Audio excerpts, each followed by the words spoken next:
Bismillahirrahmanirrahim. Assalamualaikum warahmatullahi wabarakatuh. Alhamdulillahirrahman. 'Allamal Qur'an. Khalaqal insan. 'Allamahul bayan. Wassalatu wassalamu ala Rasulillahi habibir rahman. Nabiyyina Muhammadin mursalan rahmatan lil alamin. Wa ala alihi wa sahbihi wa dzurriyyatihi wa ummatihi ila yaumil mi'ad wa ba'd. Fa ya ahlal Qur'ani ahbaballahi wa ahbaba rasulih sallallahu alaihi wasallam, usi nafsi wa iyyakum bi taqwallahi faqad fazal muttaqun fala tamutunna illa wa antum muslimun. Faqala ta'ala ya ayyuhalladzina amanu taqullaha haqqa tuqatih wa la tamutunna illa wa antum muslimun.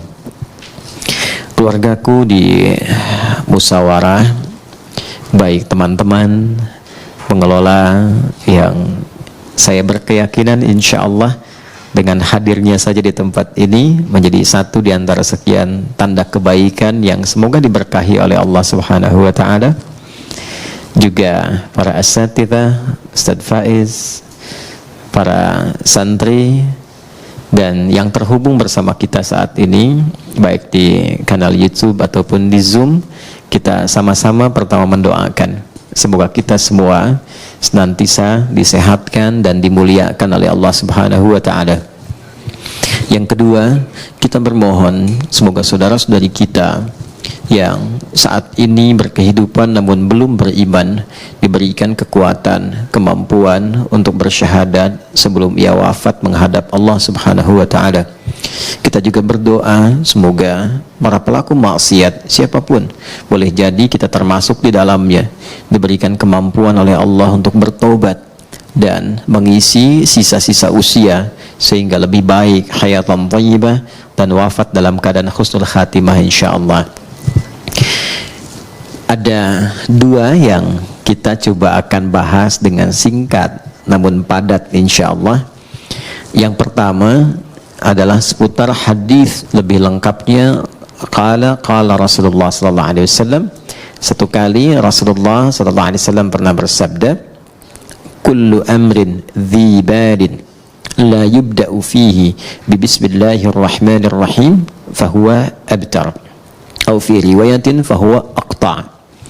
Setiap perbuatan baik yang tidak diawali dengan bismillahirrahmanirrahim fahuwa abtar atau aqta', maka terputus nilai keberkahan dan kemuliaannya di sisi Allah Subhanahu wa taala.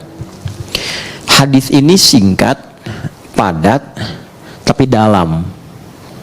Saking dalam dan pentingnya, bahkan Allah membuka firman-Nya di dalam Al-Quran dengan kalimat Bismillahirrahmanirrahim.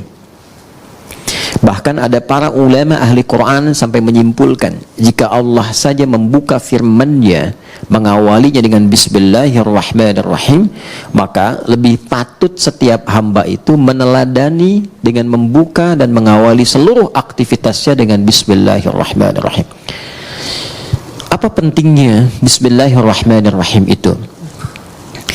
Jadi sekarang ada metode interaksi Quran dikenal dengan 5 ta namanya. Khamsat ta'at. 5 ta. Ta yang pertama dikenal dengan nama tamhid. Ya, ta yang pertama dikenal dengan nama tamhid. Tamhid itu pengantar yang mengenalkan kita pada setiap ayat dan surah yang akan dibaca dan dikaji. Jadi umumnya sekarang orang mengaji kan cuma buka mushaf, surat apa, baca kan? Pertanyaannya, kenal nggak dengan surah yang akan dibaca itu? Apa nama surahnya? Kenapa diberi nama dengan surah itu? Dalam suasana apa turunnya? Kapan turunnya? Apakah siang ataukah malam? Tempatnya di mana? Ada peristiwa apa di tempat itu sampai turun surah itu? Itu adalah tamhid namanya. Sehingga ketika kita kenal dan mengerti dengan metode ini, maka ada rasa penasaran yang memotivasi kita untuk mengenal Al-Quran lebih dalam. Dari situ baru termotivasi kita untuk baca. Orang kalau tidak kenal dengan keutamaan Bismillahirrahmanirrahim, apa isinya, apa manfaatnya, ya, apa kemuliaannya. Belum tentu dia akan memulai aktivitasnya dengan membacakan Bismillahirrahmanirrahim. Itu tamhid namanya. Kalau sudah selesai tamhid, maka yang kedua ada yang dikenal dengan tilawah.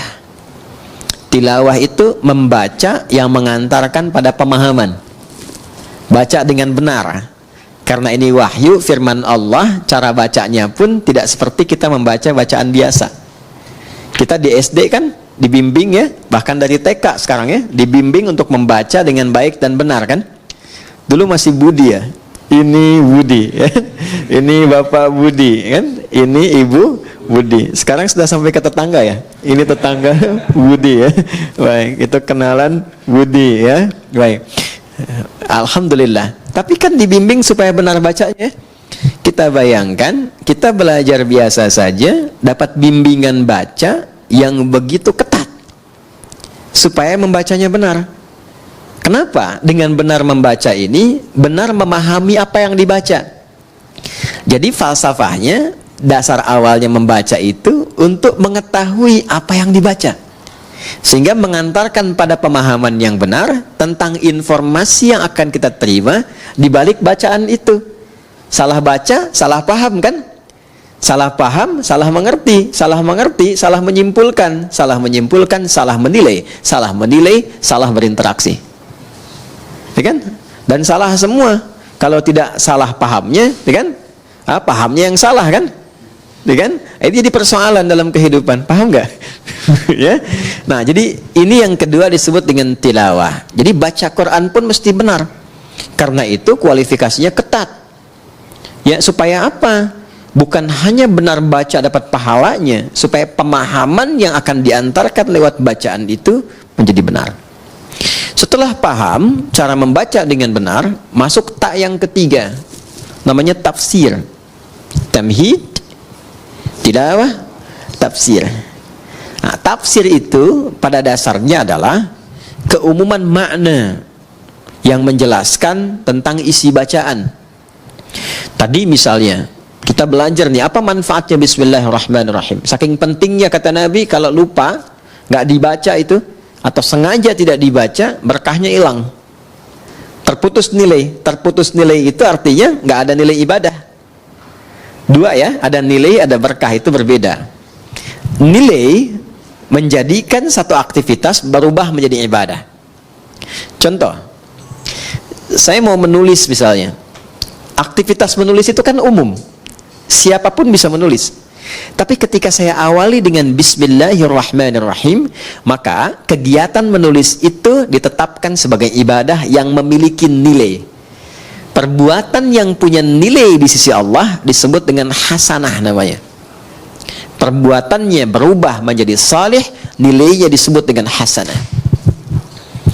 Perbuatan standarnya itu disebutnya amal namanya. Semua jenis perbuatan, makan, minum, beraktivitas apapun, bekerja, ya, berpakaian, termasuk kita sekarang berinteraksi, itu amal namanya.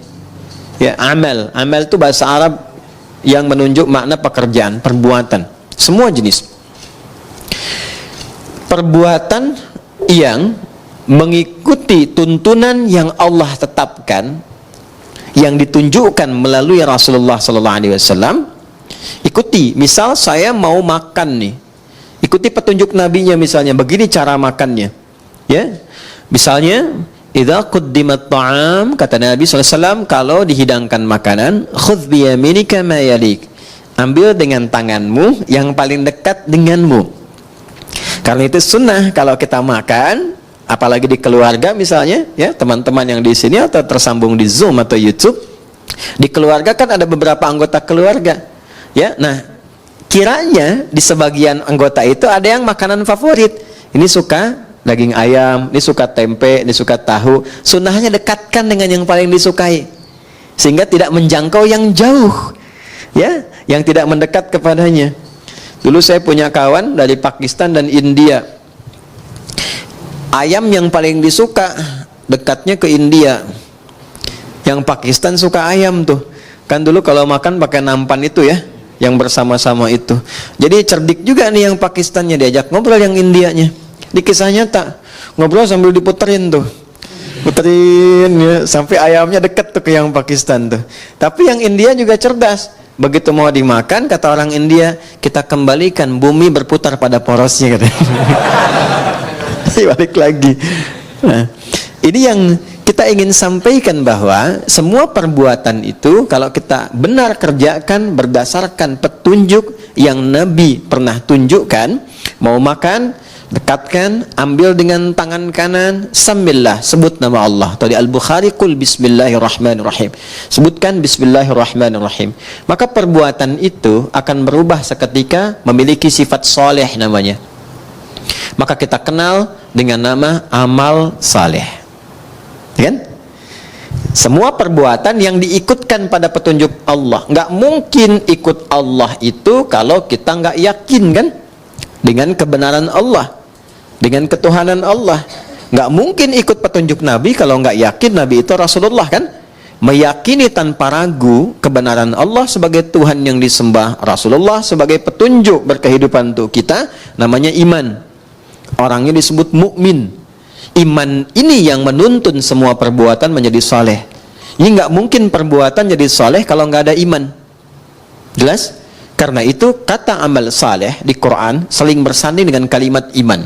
Mau bentuknya kata kerja, kata kerjanya yang sifatnya misalnya infinitif, dasar, fi'il madhi, ataupun progresif, fi'il mudhari misalnya, atau bahkan bentuknya kata benda, isim fa'il dan sebagainya. Itu umumnya akan menyatu dengan kata amal saleh. Quran surah ke-103 Al-Asr, wal asr innal insana lafi khusr illa alladhina amanu, iman wa amilus salihat. Jelas di sini? Nah, jadi idealnya setiap insan beriman itu perbuatannya mesti soleh. Idealnya begitu. Jadi kalau kita melihat perbuatan kita itu mesti soleh, pandangannya mesti benar. Tidak menyebutkan dan tidak disebutkan beriman, kecuali iman itu membimbing seluruh tubuh kita untuk bersikap soleh. Karena itu kalau kita ngaji Quran, teman-teman kalau sudah hafal atau kita ingin meriset ayat-ayat di Quran yang berbicara tentang fungsi tubuh kita, rata-rata itu dimulai dengan kata iman. Mata, ya, dari mata kan bagian atas sampai dengan ke kaki, itu sebelum disebutkan fungsi memandangnya, imannya dulu. Quran surah ke-24 surah Cahaya ayat 30 untuk laki-laki, ayat 31 untuk perempuan, imannya dulu. Qul lil mu'minina yaghuddu min absarihim wa qul lil mu'minati yaghuddna min absarihinna. Katakan pada pria-pria yang merasa masih punya iman, imannya dulu. Perempuan juga begitu, katakan pada perempuan-perempuan yang menyatakan dirinya beriman. Coba kalau saya tanya, kita beriman nggak saat ini? Beriman, ya, yakin. Teman-teman juga di belakang yang akhwat perempuan mengatakan saya beriman. Sekarang kata Allah buktinya apa? Kalau betul beriman, maka iman itu akan membimbing seluruh aktivitas kita itu menjadi saleh. Kalau memandang, kata Allah, dia akan pandang yang baik. Ketika memandang yang tidak baik, maka imannya akan memalingkan pandangan itu. Jangan dilihat. Makanya sering kita dengar bisikan hati, kan? Ya, kalau ada perbuatan yang tidak bagus, hati kita akan membisikkan. Itu adalah kunci imannya. Soalnya ada di situ. Ada jiwa di dalam iman. Sinyalnya disebut sinyal takwa namanya. Makanya nanti selalu berurutan. Iman, ketemu takwa, ketemu amal saleh. Ya, nanti kita akan temukan itu. Kalimat takwa pertama turunannya amal saleh. Dzalikal kitabu la raiba fi hudal lil muttaqin. Orang takwa. Siapa itu? Ayat 3-nya. Alladzina yu'minuna bil iman wa yuqimunas. Itu yang sering membisikkan kita. Ya, keluar misalnya dari sini. Ini hal yang sederhana, ya, tapi adik-adik bisa mengalami itu. Keluar dari sini, sendal kalian lupa tuh di mana naruhnya. Mau pakai sendal teman, kan? Kalau tingkat sinyal imannya tinggi, itu akan berkata, izin dulu sama teman yang punya ini. Itu bukan punya kamu. Ya, semakin lemah, semakin hilang bisikan itu. Ih, ini yang punya saya nih. Padahal dia nggak pakai sendal datangnya juga, kan? Nah, kalau yang seperti itu bermasalah. Ini yang saya maksudkan. Jadi semua aktivitas yang dibimbing oleh iman dan menuntun amal, maka amalnya punya sifat saleh namanya. Dari mata turun ke lisan. Jangan sampai ke hati dulu kan, ya. Dari mata turun ke hati. Kadang lewat lisan dulu kan, ya. Nah, pakai lisan turun lagi ayat.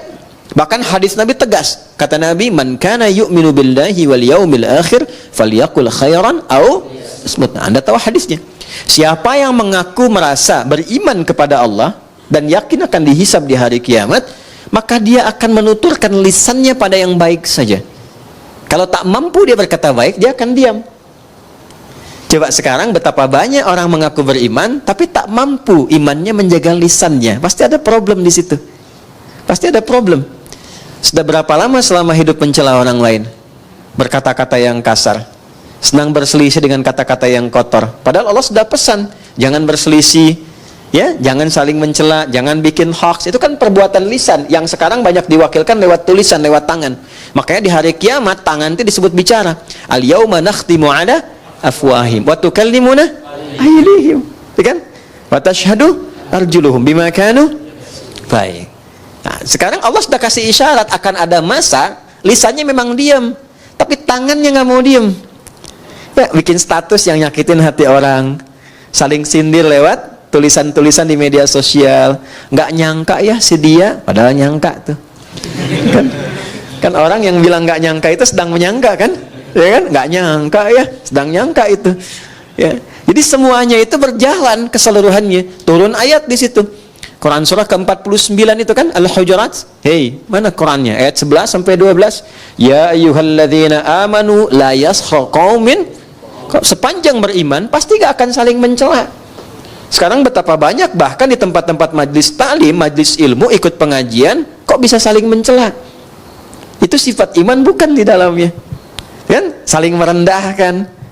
Ya, dan seterusnya. Nah, ini baru yang basic gitu. Baru yang basic. Jadi kalau betul-betul sinyal iman kita kuat, dia akan memberikan pancaran ke dalam diri kita.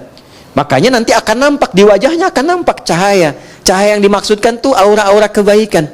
Ya, Muhammadur Rasulullah walladzina ma'ahu asyidda'u 'alal kuffar ruhama'u bainahum tarahum ruk'an sujada yamtaghuna fadlan minallahi wa ridwana simahum fi wujuhihim. Tuh. Jadi selalu ada pancaran aura kebaikan. Jadi ada orang yang insan beriman tuh semakin tinggi imannya. Kadang kita lihat wajahnya aja udah tenang. Kadang-kadang kita punya masalah, lihat wajah orang itu aja kayaknya udah hilang masalahnya itu. Ya. Ada yang menarik. Dulu para ulama kita itu biasanya kalau sedang futur istilahnya itu, ada kejenuhan, capek, lelah, itu kadang-kadang cuma datang ke majelis si fulan untuk lihat orangnya aja. Setelah itu tenang lagi, balik lagi. Ya. Sekarang teknologinya makin tinggi kan. Kadang lihat fotonya aja selesai gitu. Ada yang seperti itu. Ada yang berkebalikan, disebut namanya aja udah mual mau muntah gitu kan. Nah, berarti ada sesuatu yang harus diperbaiki gitu ya. Nah, ini gambaran-gambaran yang terlihat sederhana tapi nyata. Nyata. Dan itu produk amal soleh. Jadi dari iman muncul amal soleh. Nanti setiap amal soleh ini punya nilai. Ini yang saya maksudkan di awal tadi. Di sisi Allah. Allah yang memberikan nilai, bukan kita.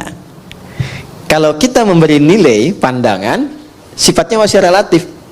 Mas Adrian bisa bilang misalnya, ini Bintaro tempat yang paling bagus. Tapi bagi orang Bekasi, enggak gitu kan. Galaksi lebih tenang misalnya kan. Ya kan? Bisa berbeda. Ya, jadi penilaian itu bisa tidak sama. Ada yang senang putih, ada yang senang biru. Ya, ada yang senang pink, ada yang senang merah, macam-macam. Manusia itu enggak ada yang standar. Karena itu Luqman Al-Hakim mengajarkan pada anaknya, kalau sudah kita konsisten dengan satu hal yang baik, jangan terlalu banyak mendengarkan pembicaraan orang. Ya, kalau sudah mantap, yakin, jangan istikharah lagi. Istikharah itu justru memberikan keraguan pada sesuatu yang sudah mantap. Itu rumus fikih loh, sederhana tapi dalam. Ya, jadi kalau kita sudah yakin mantap, kata Luqman Al-Hakim ngajak anaknya tuh dengan keledainya, dinaikkan berdua, namanya kendaraan, dinaikin lewat satu tempat, kata orang sekitaran itu kejam ya, binatang begitu dinaikin 2 orang katanya. Maka turun sebagai penghormatan, bapak turun, anak supaya naik, lewat lagi kampung sebelah, kata orang kampung sebelah itu anak tuh kurang ngajar pada ayahnya. Ayah suruh jalan, anak naik. Ya kan? Maka kemudian yang terjadi ditukar. Bapaknya naik, anak turun. Kampung yang sebelah lagi mengatakan, itu bapak nggak sayang anak, katanya. Anak suruh jalan, bapaknya naik. Akhirnya mereka putuskan, nggak usah kita naikilah, tuntun aja. Datang kampung sebelah, kata kampung yang terakhir dikatakan, mereka itu bodoh, punya keledai nggak dinaikin. Bisa kebayang nggak? Jadi kalau kita mau beramal, banyak mendengarkan komentar orang, nggak akan konsisten. Itu kalau sudah positif, komitmen, mau menghafal, menghafal saja. Nggak usah dengar orang mengatakan menghafal itu susah, menghafal itu nggak mudah, banyak tantangan. Sudah, Anda sudah ada di level yang tertinggi mengumpulkan keyakinan. Jangan goyah lagi. Nggak mudah loh. Datang ke pengajian, nyiapkan jadwal, udah siap, pasti akan ada tantangan di situ. Nah, itu yang kemudian disiapkan untuk menguatkan jiwa kita. Kalau kita lulus dengan itu semua, Allah kasih nilai. Kalau sudah Allah yang berikan nilainya, sudah tidak ada perbedaan pendapat lagi di situ. Itu sudah yang paling komplit, paling sempurna. Nilai yang Allah berikan pada satu perbuatan baik disebut hasanah namanya. Ya, hasanah. Hasanah. Siapa yang mampu mengerjakan satu perbuatan yang punya sifat hasanah dalam pandangan Allah, maka dia nanti akan mendapatkan poin kebaikan. Namanya ajrun. Lahum ajrun ghairu mamnun. Bukan komisaris ajrun ya. Itu polisi India. Ini dia dapat nilai di sisi Allah namanya ajrun, poinnya. Poin dari hasanah disebut ajrun. Jamaknya ujur. Pelan-pelan. Berapa poinnya?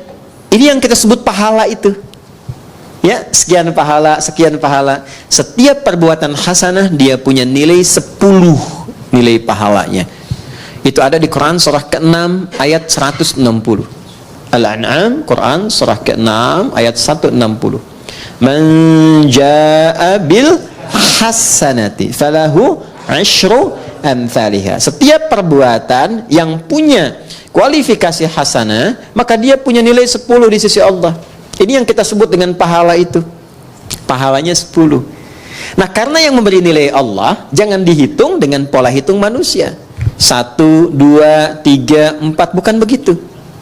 Nabi memberikan ukurannya, kita ke masjid saja, baru datang untuk niat ibadah, belum mengerjakan apapun, itu mendapat 25 poinnya. 25 itu kata Nabi jarak 1 ke 2-nya 500 tahun. 2 ke 3-nya 500 tahun. 3 ke 4-nya 500 tahun. Dan semua perbuatan baik yang kita kerjakan disebut hasanah. Tadi sholat subuh kan? Ya, berarti kesiangan. Sholat subuhnya tadi. Tadi sholat subuh nggak? Tadi sholat subuh nggak? Sholat, berarti kesiangan ya. Ya. Kalau saya katakan subuh tadi sholat nggak? Sholat, ya kan? Tadi sholat subuh nggak? Nggak sholat. Oke, baik ya. Baik, sholat itu disebut hasanah. Oleh Quran disebut hasanah. Jamaknya hasanah itu hasanat. Di Quran surah 11 ayat 114. Quran surah Hud ayat 114. Nanti yang bait 1 naikkan ya levelnya ya. Tahu peta Qurannya itu supaya merangkainya lebih mudah. Karena Quran itu kitab petunjuk. Ya, bukan sekedar hafalan. Aqimis salata tarafain nahar wa zulafan minal lail innal hasanati yudhhibnas sayyiat. Oke. Jadi salat disebut hasanah. Makanya sekali kita salat itu dapat 10 kebaikan. Tadi nilainya 1 ke 2 500 tahun, 2 ke 3 500 tahun. Baca Quran itu setiap hurufnya 10 dan disebut dengan hasanah. Setiap poin hasanah itu yang disebut dengan ajrun. Nanti beda-beda. Infak ada berapa? Yang kita sering sebut 700 kali lipat itu di Al-Baqarah ayat berapa? 261. Mathalul ladzina yunfiquna amwalahum fi sabilillah kamathali habbah ambatat sab'a sanabil fi kulli sumbulatin mi'atu habbah. Celakanya sering dipotong sampai sini ayatnya nggak dilengkapin. Karena itu hitungannya cuma nyampe 700. Infak 1000 dikalikan 700 jadi berapa? 700.000. Dan lebih celaka lagi dikalikannya sama hitungan dunia. Kalau infak 1000 baliknya 700.000. Padahal konsep dasarnya bukan begitu. Konsep dasarnya adalah ada pahala yang Allah siapkan lebih tinggi daripada nilai dunia. Kalaupun ada balik dunia, itu cuma bonus saja. Yang wujud nilainya boleh jadi 700.000, tidak harus dalam bentuk uang. Mungkin dijaga supaya tidak sakit, yang kalau berobat 700.000. Anda misalnya ke restoran, tiba-tiba ditraktir teman yang bilnya 700.000. Sebetulnya hasil sedekah 1.000 di RKM musyawarah. Paham ya? Itu bukan pahalanya, itu cuma bonusnya aja. Pahalanya tuh ukuran akhirat. Pahala nggak nampak sekarang. Pahala diberikan di akhirat, ditampakkan saat sakaratul maut. Sayyidah Asiyah, istrinya Fir'aun itu kan meninggalnya dalam keadaan apa? Mau disiksa kan? Oleh Fir'aun itu, sedang diikat di tiang, mau disiksa, tapi bisa tertawa, senyum, tabassama dhahika, gitu-gitu. Kata Fir'aun, ini perempuan mau disiksa, mau dimatiin, kok masih bisa ketawa? Dia tidak tahu doanya Sayyidah Asiyah itu. Beliau katakan apa? Rabbi ibnili indaka baitan fil jannah wa najjini min fir'auna wa amalihi. Ya Allah, mohon berikan kepastian janjimu, bangunkan aku satu rumah di surga dan selamatkan aku dari kejamnya siksa Fir'aun itu. Karena itu beliau diwafatkan sebelum menerima siksaan Fir'aunnya. Dan saat akan wafat itu ditampakkan surganya, makanya senyum. Orang yang tidak biasa beramal soleh, tidak sensitif, tidak mengerti itu. Makanya chemistry-nya nggak nyambung. Ya kan? Sama dengan begini, Anda biasa soleh, orang lain biasa salah, nggak akan bisa nyambung. Ada preman ketemu kiai, Assalamualaikum kiai. Preman ketemu preman lagi, orang soleh ketemu soleh lagi. Kalau Allah berkehendak, yang salah akan ketemu soleh supaya salah menjadi soleh dengan wasilah taubat. Nah, ini yang dimaksudkan di sini. Jadi ada beberapa pola di dalam Al-Quran itu kalau kita baca pada akhirnya mengantarkan pada kebahagiaan, punya nilai. Nah, nilai ini akan kemudian ditampakkan saat kembali pulang, dikonfirmasi. Di dunia bentuknya keberkahan, bertambah nilai kebaikan. Masih ingat tadi saya katakan nilai dan berkah. Berkah itu bertambah nilai kebaikannya, punya nilai manfaat. Di dunianya disebut berkah, akhiratnya disebut pahala. Saya minum, misal Bismillahirrahmanirrahim, jadi amal saleh. Secara akhirat kalau ikhlas punya nilai pahala, dunia jadi berkah, bertambah nilai kebaikan. Walaupun hanya seteguk, tapi dia akan memberikan asupan tenaga dan menghadirkan kemampuan bagi kita untuk berbuat banyak kebaikan. Makanya ada orang makannya sedikit, tapi perbuatannya banyak kebaikannya. Ada orang minumnya sedikit, pakaiannya sederhana, tapi kebaikannya banyak gitu. Itu yang disebut dengan berkah. Jelas? Oke. Nah, sampai di sini teman-teman sekalian, kita sering berdoa supaya setiap perbuatan kita di dunia ini semuanya punya nilai hasanah. Kita ingin semua perbuatan kita itu punya sifat baik. Kalau bicara baik, bekerja baik, dapat harta dengan jalan yang baik, dikeluarkan dengan cara yang baik, maka kita berharap semua aktivitas dunia kita menjadi hasanah. Dan di akhirat dikonfirmasi hasanah ini. Itu yang menjadikan kita sering berdoa menggabungkan hasanah di dunia dan akhirat. Masih hafal doanya? Rabbana atina fid dunya wa fil akhirati wa qina adzabannar. Itu ada di Al-Baqarah ayat 201. Wa minhum may yaqulu rabbana atina fid dunya hasanah wa fil akhirati hasanah wa qina. Pertanyaannya, seberapa besar kita mengetahui bahwa doa kita itu terjawab? Tinggal dievaluasi. Apakah pakaian ini berkah? Berkah artinya mengantarkan pada kebaikan. Pakaian yang dipakai tidak menampakkan aurat yang tidak Allah sukai. Pakaian yang dikenakan menampilkan apapun bentuknya, berjaskah, berbasikah, berjubahkah, berbatikkah, tapi pakaian itu menuntun kita kepada kreasi perbuatan-perbuatan mulia sesuai dengan aktivitas yang melekat pada diri kita. Anda boleh jadi apapun, tapi pakaian yang dipakai itu akan bersaksi di hadapan Allah. Tadi saya katakan di Tanah Kusir, orang-orang jahiliyah, sejahiliyah-jahiliyahnya, orang-orang jahiliyah, sejahiliyah-jahiliyahnya, kalau mereka mau tawaf di Ka'bah, mereka selalu mencari pakaian baru. Nanti kalau belajar sirah, Anda akan temukan kisah ini.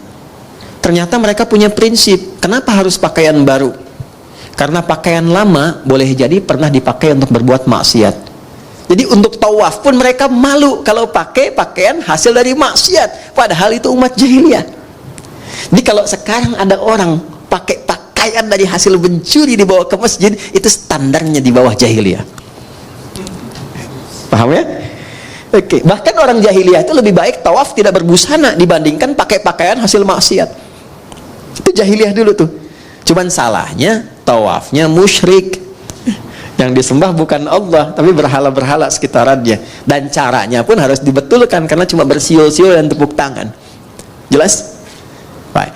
Ini kita butuh support. Dan pertanyaan terbesarnya, bagaimana Ustaz menjadikan semua program kegiatan kita itu dunia sampai ke akhirat jadi hasanah, punya nilai kebaikan, punya penyebutan amal saleh?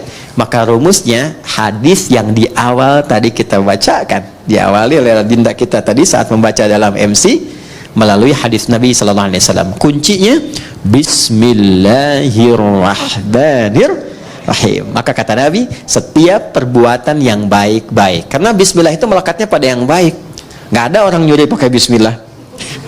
Saya mau ngambil sendal dulu, pakai bismillah biar dosanya dikit gitu. Ya, nggak ada. Nggak akan bertemu dengan yang buruk. Karena itu kata Nabi, kalau kita ingin melatih menjadi pribadi yang lebih baik, bicaranya baik, berkatanya baik, jadi suami-suami yang baik, istri-istri yang baik, murid-murid yang baik, guru-guru yang baik, maka biasakan bismillahirrahmanirrahim. Mau ngerjakan apapun. Nah, itu namanya tamhid, namanya tilawah, namanya tafsir. Kalau sampai ke tadabbur, dibahas setiap hurufnya. Ya, 4 ya. Yang keempat tadi apa? Yang pertama ya. Kedua apa? Ketiga apa? Keempat tadab. Kalau tadabbur itu setiap huruf. Maka pengajian sekarang sampai subuh besok. Ya, bismillahirrahmanirrahim. 19 huruf kan? Halo? Berapa huruf? 19 kan? Baik, ba itu punya 14 makna. Jadi baru ba aja kita sampai isya nih. Ya, itu ba. Nanti ke bukunya boleh deh untuk santri di sini cari kitab namanya Mughnil Labib an Kutubil A'arib, karya Ibnu Hisham Al-Ansari. Mughnil Labib 2 jilid. Ya. Ini kitab hebat, bagus. Jadi di sini tuh diuraikan semua makna huruf dalam bahasa Arab dari alif sampai ya. Insyaallah. Alif misalnya kan sama hamzah, ada berapa fungsinya? Ya, terus kalau nyambung ke Allah itu hamzah apa alif tuh? Nih Allah ini kan, Allah. Ini hamzah apa alif nih? Tuh. Tahu dari mana? Nih kan?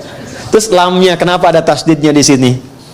Ini menarik dan tidak ada yang sama. Ini khusus nama hanya bagi Allah. Karena ini bukan tasrif, ini nama yang dilekatkan langsung untuk Allah. Makanya semua huruf kalau dihilangkan, semua kembalinya ke Allah lagi. Coba kalau kita hilangkan yang pertama ini, kita hilangkan nih. Tuh. Jadi apa? Lillahi ma fis samawati wa ma fil ard. Milik Allah ke Allah lagi. Hilangkan lamnya satu. Kalau satu hilang, tasdidnya ikut hilang. Karena tasdid itu muncul ketika ada 2 lam. Baca? Lahu mulkus samawati wal ard. Ke Allah lagi. Hilangkan lamnya. Terakhir tinggal apa? Hu itu begini, ha itu kan ha. Hu itu bacaan wakaf dari huwa. Kalau kita berhenti wakaf, maka harokat yang terakhir nggak dibaca. Ya, itu dalam bahasa Arab termasuk di Quran, nggak ada harokat akhir dibaca. Bismillahirrahmanirrahim. Dimatikan kan? I-nya nggak dibaca karena wakaf. Nggak ada orang sehebat-hebatnya baca Quran, sefasih-fasihnya Bismillahirrahmanirrahim. Pasti mati kan? Pernah dengar Imam Masjidil Haram baca Quran? Alhamdulillahirrabbilalamin. Nggak ada kan? Pasti mati kan? Nah, huwa itu kalau kita ingin berhenti di huwa, maka a-nya nggak dibaca. Contoh ayat kursi Al-Baqarah ayat 255. Allahu la ilaha illa hu. Huwal hayyul qayyum itu kalau nyambung, kalau berhenti di hu bacanya hu. Jangan dulu ke situ. Ali Imran misalnya ayat yang kedua setelah alif lam mim Allahu la ilaha illa, kalau kita berhenti di huwa hu. Jadi baca hu itu disingkat dari huwa. Hu. Jelas. Huwa ini siapa? Huwa ini balik ke al-ikhlas. Kul, viralkan. Kul itu sekarang terjemahnya viralkan. Sebab kalau viral tinggal like, share, and paham ya? Kul, viralkan Muhammad. Huwa, yang disebut huwa itu Allah. Hu ahad. Balik lagi ke sini. Ya. Sekarang Anda hapus semuanya, nggak ada tuh. Tuh, nggak kelihatan. Kelihatan nggak? Nggak ada kan? Nggak kelihatan, namanya ghaib. Ya, maka turun Al-Baqarah ayat 3. Alladzina yu'minuna bil. Balik semua ke Allah. Tuliskan siapapun yang dipertuhankan, hilangkan setiap hurufnya, tidak akan pernah menunjuk kepada zat yang sama. Berarti bukan Tuhan. Adi, manusia nih. Hilangkan na-nya. Apa? Di. Mana yang sama? Tidak. Hilangkan D-nya. Kan? Hilangkan D-nya, udah nggak ada. Jelas? Jadi kalau tidak punya sifat itu berarti bukan Tuhan. Ini basic, baru dari namanya saja. Nah, itu dipelajari. Kalau kita mau masuk Bismillahirrahmanirrahim, dari ba saja, ba punya 14 makna. Saya ambil 3 saja misalnya yang cepat ya. 1 sababiyah, sebab, tujuan. Misal, ini contoh langsung saja ya, biar tidak bingung. Saya mau minum misalnya. Sebelum minum, supaya dapat nilai dan keberkahan, ucapkan dulu Bismillahirrahmanirrahim. Ini supaya nggak bingung, contoh cepat. Ambil dengan tangan kanan, Bismillahirrahmanirrahim. Alhamdulillah. Maka saat saya mengucapkan Bismillahirrahmanirrahim, ba-nya pertama bermakna sababiyah. Maksudnya menjadikan kegiatan minum ini karena Allah. Bukan sekedar minum. Ya Allah, saya minum ini untuk mendapatkan ridha-Mu. Maka ketika itu diucapkan, muncullah sifat yang kedua, namanya musahabah. Musahabah itu penyertaan. Maka Allah akan menyertai kita, maksudnya mengawasi, memberikan perlindungan, supaya memastikan apapun yang kita kerjakan, yang kita minum, kita makan, benar caranya, berkah masuk ke dalam perutnya. Jadi energi. Kalau pekerjaan jadi baik, nanti dibimbing oleh Allah.